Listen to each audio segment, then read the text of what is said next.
Pick your class and earn your battle points. Because it's time for the Star Wars Battlefront podcast. This episode of the Star Wars Battlefront podcast is brought to you by our patrons on Patreon. Head over to patreon.com/Battlefront podcast to help support this show. We're also brought to you by our PayPal supporters, paypal.me/tie-dye-sheep, TYEDYESHEEP. This episode is also brought to you by Star Wars Gaming Network, starwarsgaming.net, your online resource for Star Wars Battlefront. Welcome to episode 112 of the Star Wars Battlefront podcast. I'm your host, Sage Goodwin, joined by my brother and co-host, Sam Goodwin. Hello there. In this episode, we want to talk about the reception of Battlefront 2 and if it deserves all of the hate. Let's get started. There has been a disturbance in the Force, Sam. Have you felt it? Yes.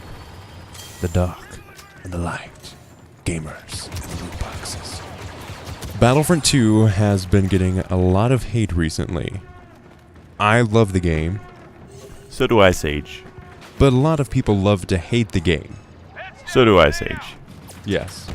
You love and hate the game, which is a good balance. It's a good balance to love and hate a game. You have to have balance in the Force. Yes. Both Sith and Jedi. Yes. Without you, there can be no balance to the Force. You were the chosen one, Anakin. You were the chosen one. It was said that you would destroy the Sith, not join them. Bring balance to the Force, not leave it in darkness.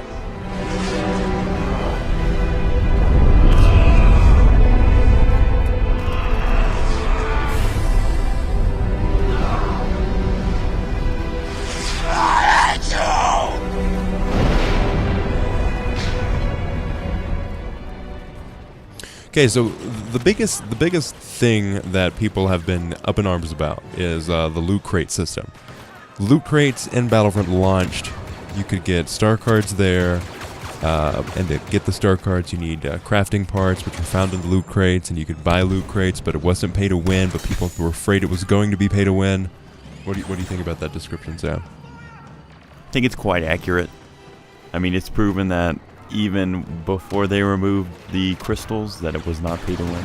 It was actually the opposite of pay to win, because even if you did pay a lot of money, you didn't get that much in terms of star cards. You did get a lot of crafting parts, though. But the star card system, even if you do get like all of the star cards, it doesn't really up you all that much, depending on your playstyle.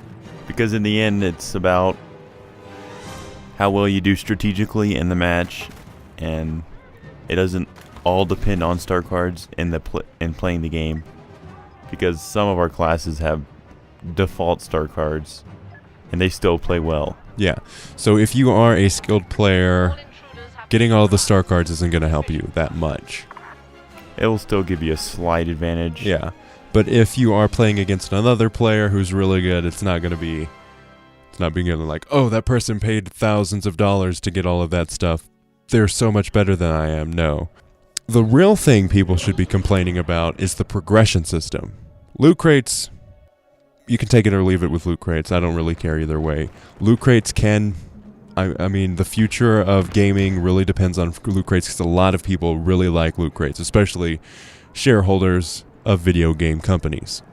And to be honest, Overwatch did really well with the Loot Crate and other games. Yeah, but their Loot Crate system is better in the way that it's customization only. Yeah, which is how it should be. But still, their Loot Crates are in there.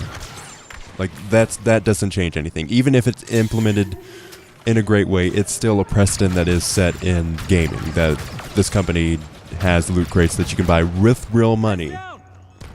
And that's in the game. So yeah, the gameplay of Star Wars Battlefront 2 is better than its predecessor, meaning Battlefront 2015, but the progression system and star cards and how that works is too complicated. I mean, I'm still having trouble understanding how it all works, and I've had the game for about a month now. Yeah. I mean, I barely understand the progression system, I mean, it should be ranks, and that's what determines your class and how well you do with that and how much you play it. Yeah, so if you didn't know, the level of your class is not about how many hours you played in it or how well you've done it in your class. It is about how many star cards you have upgraded for your class. So if you get all of the star cards upgraded through crafting parts and all of that, it's all about if you upgrade star cards, if you upgrade all of the star cards to the max, the level of your class is going to be 34. I believe that's the max. So you upgrade everything, you get all of the epic ability or whatever, and then it's a level 34. That does not change how well you do or what's unlocked or any of that. It's just like, oh, hey, I've got all of these star cards unlocked. Unlike Battlefront 2015, which is your rank is how much... Your rank gives you the ability to unlock weapons and star cards. So, say, what was it, rank like 10 or something like that to get the DL44? I think it was like 20. I think it was rank 16 to get the jump pack. Okay, yeah, so certain things like that. So 16 gives you the jump pack, that kind of thing. Ranks don't really do anything right now. What wouldn't you say? They don't implement, it's just a way to track how much you played the game, to be honest. Yeah, so you can say, oh, hey, I've got as many battle points there.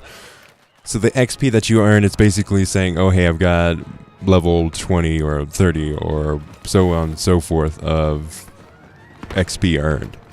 It doesn't really affect anything. But that's kind of the explanation of star cards and what they do and the progression system and loot crates. Yeah, but that's not the only reason people are just despising Battlefront 2 and getting all this backlash on social media. It's got a lot to do with EA as well. Yeah, so EA as a company has been historically about pleasing its shareholders. So they flip and flop depending on what's making them money. So this is very scary for the future of Battlefront since they lost like $3 billion in shareholder stock. Yeah. That's not good. No. So that's scary.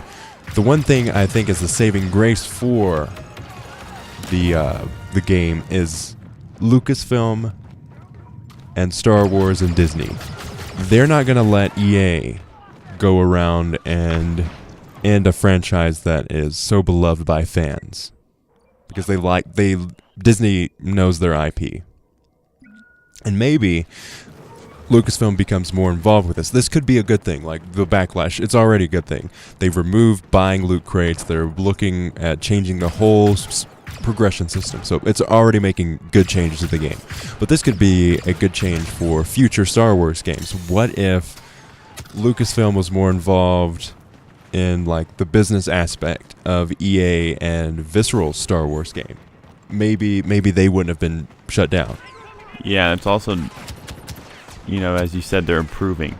But they should already have this somewhat down because Battlefront 2015, when it launched, did not even get close to what the negative response was. Yeah, there was a pretty big backlash and negative response of the first game, but the second game was like, hey guys, hold my drink.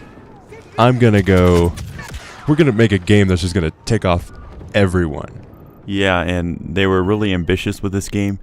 They should have kept a lot of the key aspects in the previous game. Like what? The rank system, the star cards, because people are familiar with that.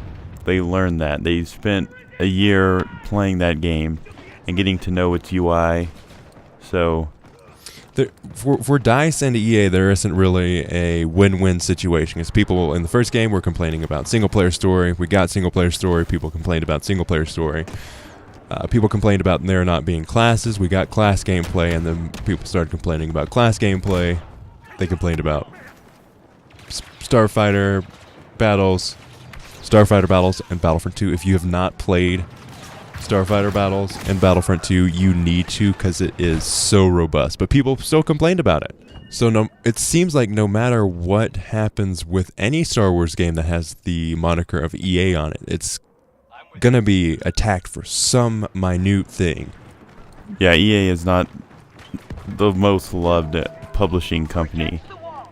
And, DICE is doing a really good job on the game. Props to them. But EA makes a lot of the key decisions financially and with the gameplay as well. I don't know about gameplay. I mean, we have no idea how involved EA was in making Lootcrates a thing, or how involved all of this stuff was. We have no idea about that, because gaming and as an entertainment area is always super close to the vest. Like, we have no idea what the heck goes on behind the closed doors of video games. Like, nobody knows what's going on, which is why a lot of people have become like, oh my gosh, I have no idea what's going on, but it looks bad. So maybe if they open the doors a little bit, explain some things. That's always been a big issue, is like between things and when they're really working hard on making things better, communication just shuts down. Yeah, and I know that EA had some hand within the Loot Crates. It's just more money. Yeah. They said, hey, we don't want to do a season pass, but we have to make money somehow. Exactly. I think this is a good time to talk about our sponsor, Star Wars Gaming Network, StarWarsGaming.net, your resource for everything Star Wars Battlefront. It has mini sites for forums and tournament play. It's got all kinds of fun stuff. It's got news. It's got a really, really clean website.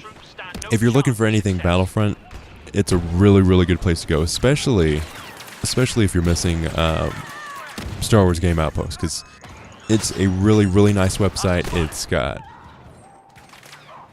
posts like we did an interview on the Star Wars Game Network on how we run the podcast, how we create it, what we've been doing recently, what we think of the big problems with Battlefront 2, what we think of the game, our favorite game modes, and all that kind of stuff. You can check that out.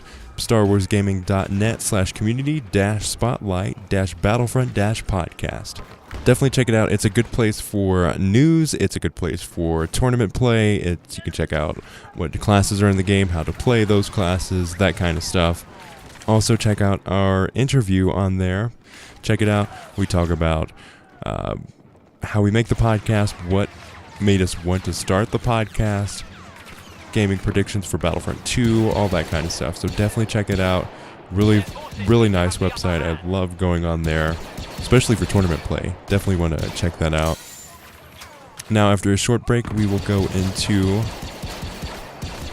some other things that we want changed in Battlefront 2 and the progression system and how we want to get that changed.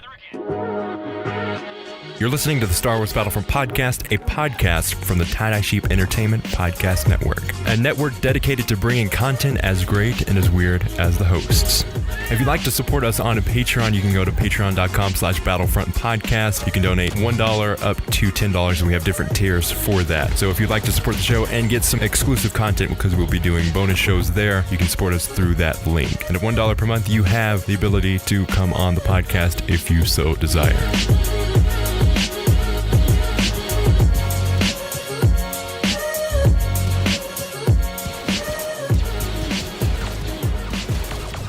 But what I find very unnerving and a little angering is how people have treated the game as a whole. Like, the gameplay aspects, solid game. Story, it's still pretty solid. Yeah. For like the first addition to Star Wars in the game aspect as a campaign. Yeah, it's a great jumping off point. The decisions made in the DLC or in the story mode is kind of like, really wish you stuck with one aspect of the game. We're not going to get into spoilers right now. That's going to be a whole another episode. But that's something that's a big issue that I find. But as a jumping off point, a second game in the series, I think they did a really good job with it. It does not deserve a 6.9 that I've been seeing, or even worse than that. I mean, the first game got 7.5, almost 8. Like, that game was a skeleton. While this game has robust starfighter assault, it's got robust gameplay, like the shooter aspect's really, really good. so much improved from the first game.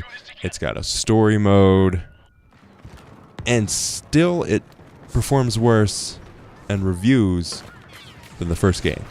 Yeah, even the offline, which was a problem in the previous game, is solid. I mean, just a solid game. It's not, oh my gosh, this game is amazing. The best game ever. Is it underwhelming? No. Is it what I expected to be and perform what I want it to be? Yes. Yeah. It meets my expectations. And I think that's where a lot of people have been like, what's going on here? This is stupid. I hate this. Backlash, rage, Reddit, just being Reddit, as Reddit does. As people were expecting something, I think, much bigger.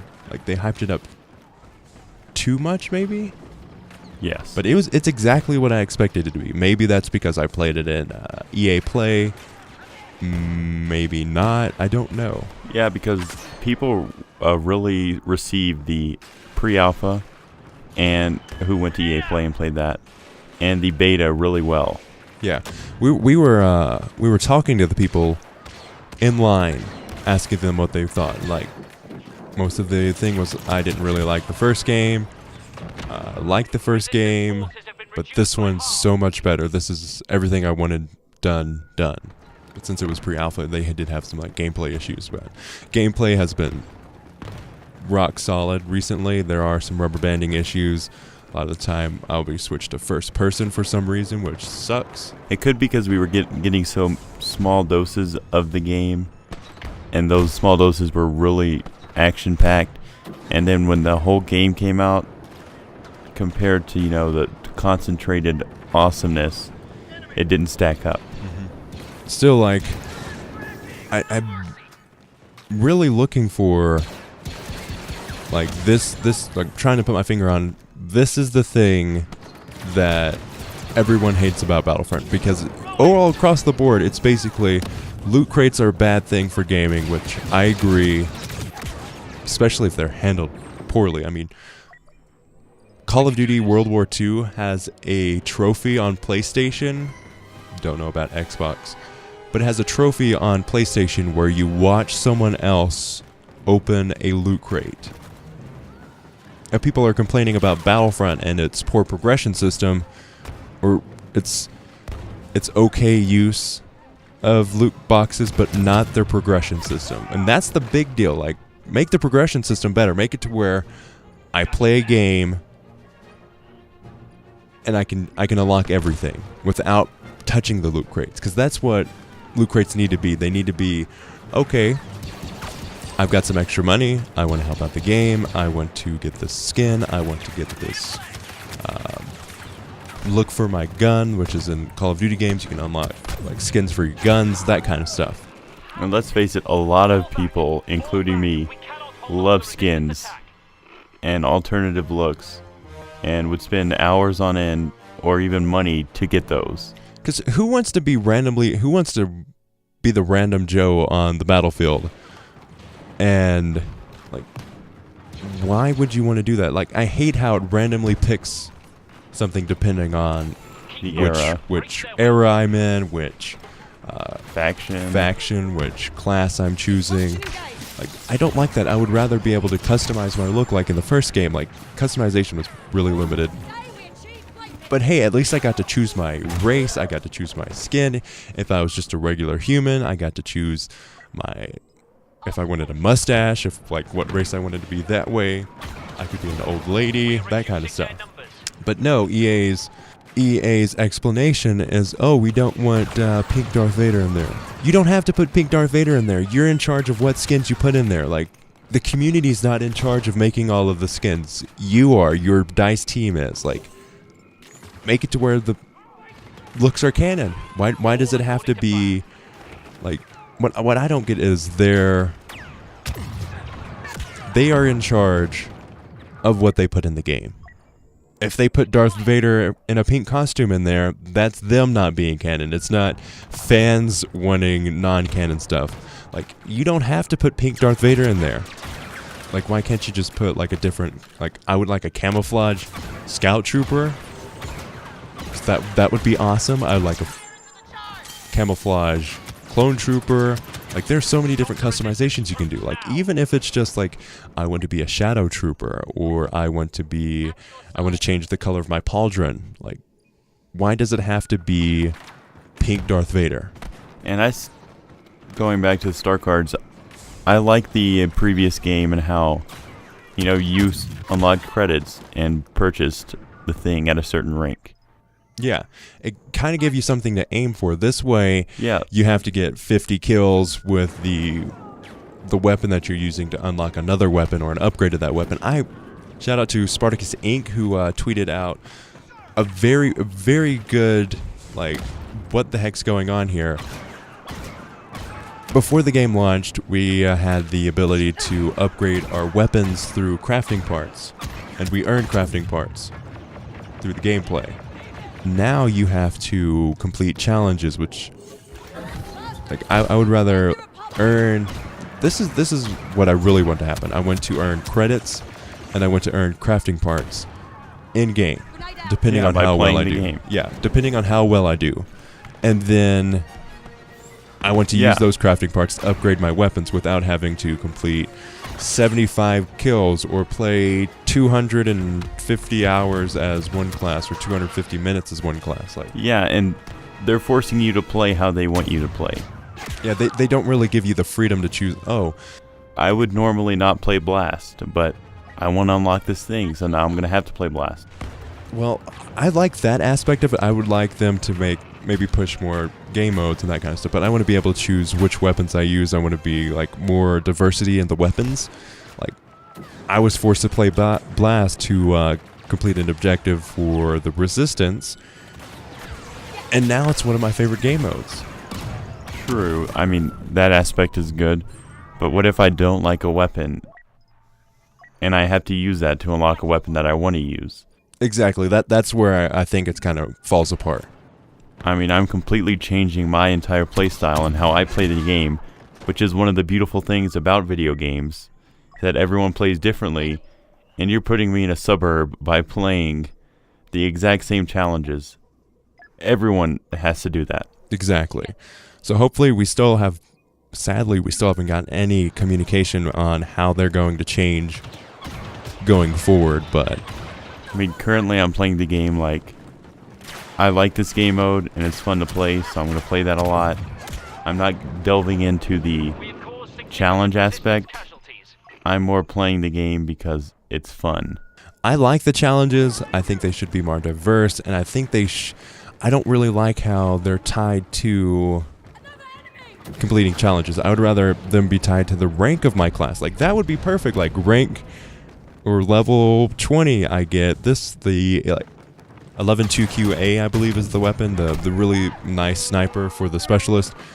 Like, do that. That actually gives a point to the level system for classes.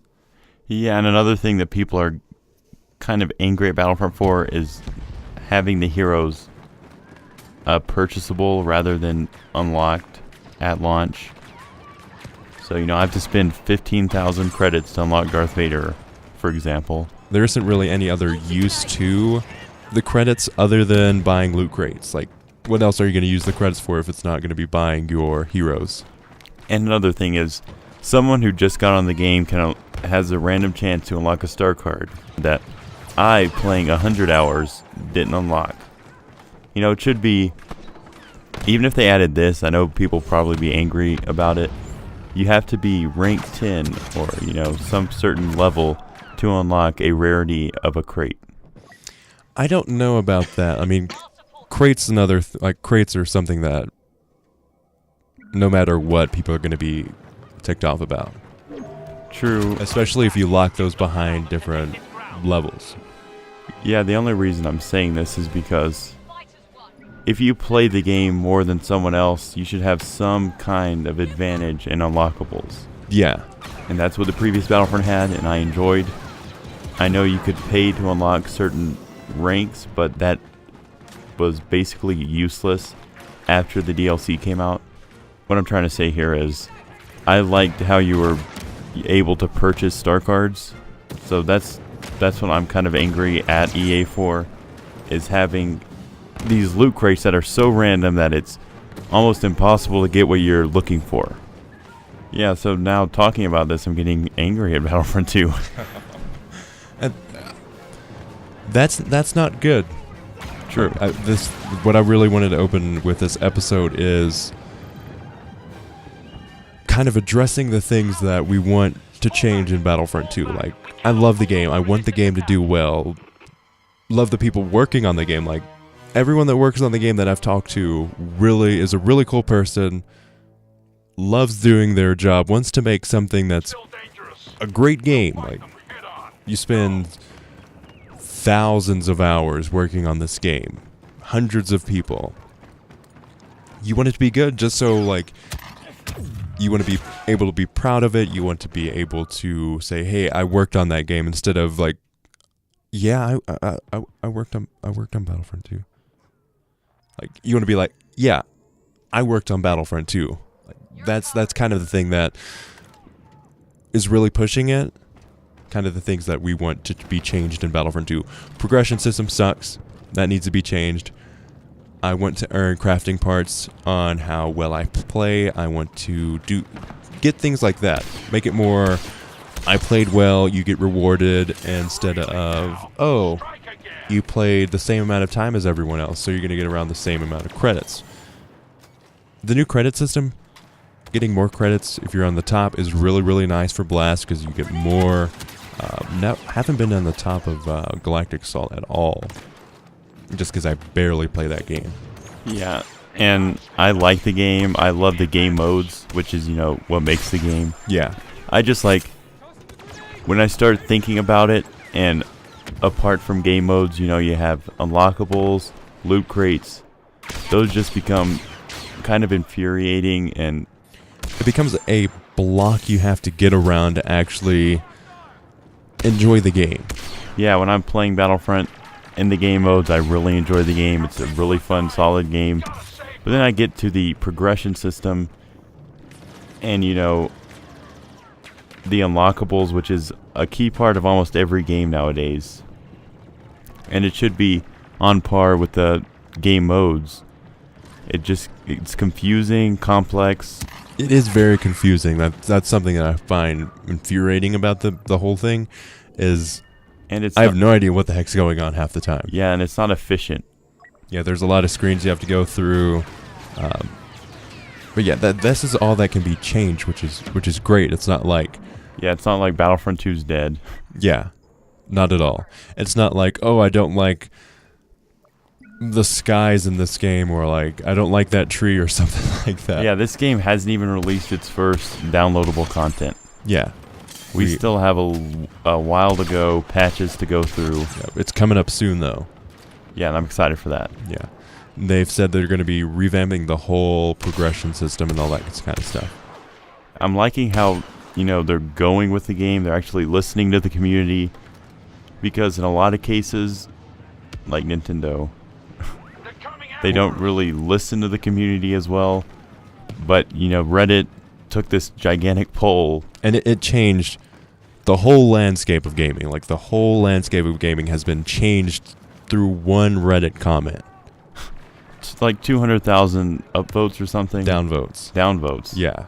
But, in favor of the change. Yeah. So, they wanted something to be changed. It got changed. Like, that is a great thing for the community that people are listening. But still, a lot of negativity had to be mustered up for that to happen. Which isn't great. Like, you should be more polite about it. Yeah. So now it's become a popular thing on YouTube to get views by clickbaiting and not doing research and just saying, oh, Battlefront 2 sucks, this is why, Battlefront 2 is going to be shut down. Like, there was 100,000 voted petition for EA to stop making Battlefront. Yeah, it's a fun game. I enjoy it. I can't say that enough. But the progression system has problems. The loot crate needs to be tweaked. The whole user interface is kind of janky right now. Yeah, but if they keep focusing on changing what people request, it's going to be a good game. Yeah, You look at Battlefront 2015, when it launched, it was a skeleton of the game. By the end of its life, it was a fleshed out game. It had great multiplayer, had great maps, and had all of this really, really nice stuff packed into it. Basically, the biggest things we have problems with the progression system and how confusing everything is. Yeah, this is a little of a ranty episode. Yeah. Just because we're very passionate about this game. Yeah, I love Battlefront 2. Wanted to commend all of the people at DICE. Great job making that game. We want it to be the best game, just like all of the people that were working on that game wanted to be the best game. And even all of the people that stuck with Battlefront 2 through all the backlash. Exactly. So, want to end on a positive note. Love Battlefront 2. Want to become even better. And we want to thank you for listening to this episode of the Star Wars Battlefront podcast. I'm your host, Sage Goodwin. I'm Sam Goodwin. You can listen to the show on iTunes, SoundCloud, Stitcher, Google Play, or anywhere you find podcasts. Find us on Twitter at SWBP Podcast. You can email us, battlefrontpodcast@gmail.com. Support us on Patreon, patreon.com/battlefrontpodcast. Or PayPal, most popular way to support us. Also, we want to shout out to everyone supporting us on Patreon, getting the first interview episode up there, exclusive on the Battlefront behind-the-scenes content that's going to be going up there if you support us at the $5 a month level. Definitely help us out. Would really, really help us make this podcast even more awesome. Our PayPal is paypal.me/TyDyeSheep. TYEDYESHEEP. YouTube channel is the Star Wars Battlefront Podcast. I did get the URL changed, so it's youtube.com/C/the Star Wars Battlefront Podcast. We have that fancy new URL now. Once we get everything figured out for video, right now we're having an issue where it's just requiring too much space on our hard drive right now, so we're going to have to tweak that a little bit. But once we get all this figured out, we'll have a video version of the podcast up on YouTube. Super, super excited for that. As always, thanks for listening. And may the Force be with you.